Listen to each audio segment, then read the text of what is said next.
मैंने पहले ही कहा था, मध्य प्रदेश में कोई कांटे की टक्कर नहीं है। भारतीय जनता पार्टी भारी बहुमत से जीतेगी।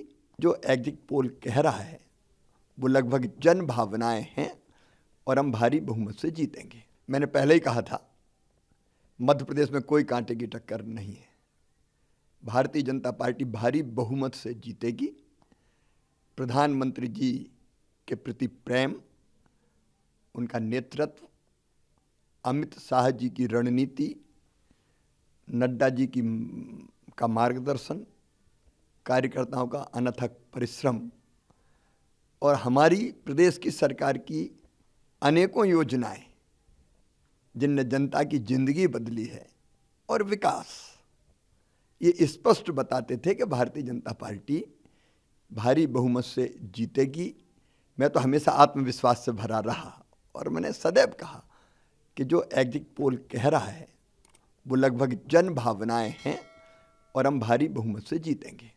क्या लगता है लाडली बहना का कमाल है कि देखो, कांटे की टक्कर, लाडली बहनों ने सारे कांटे निकाल दिए, कोई कांटा बचे ही नहीं।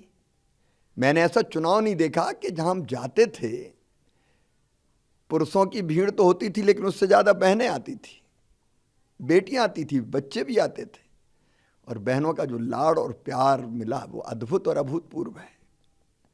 अभी भी मैं कई जगह जाता हूं तो बहनें दौड़ के जाती और ये कहती कि भैया अपन जीत रहे हैं। वो ये नहीं कहती कि बीजेपी की सरकार बनेगी कि आपकी सरकार बनेगी, वो ये कहती कि अपन जीत रहे हैं।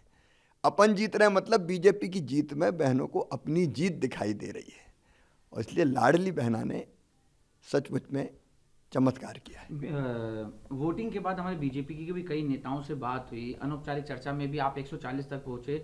बीजेपी के अन्य नेता भी 140 तक नहीं पहुंच पा रहे, 120, 25, 130 तक ही पहुंच पा रहे थे। लेकिन ये तो मतलब जिस तरीके से बताया जा रहा है आप 40 तक सबसे हाईएस्ट आपका था, लेकिन अब ये तो उम्मीद से भी थोड़ा ज़्यादा। देखो, मैंने केवल संभल के बोला था, लेकिन मैंने कई जगह ये कहा कि जिस ढंग से बहनों का स्नेह और प्रेम मिल रहा है और जनता की जैसी भीड़ उमड़ रही है, नतीजे अप्रत्याशित आएंगे, अभूतपूर्व आएंगे।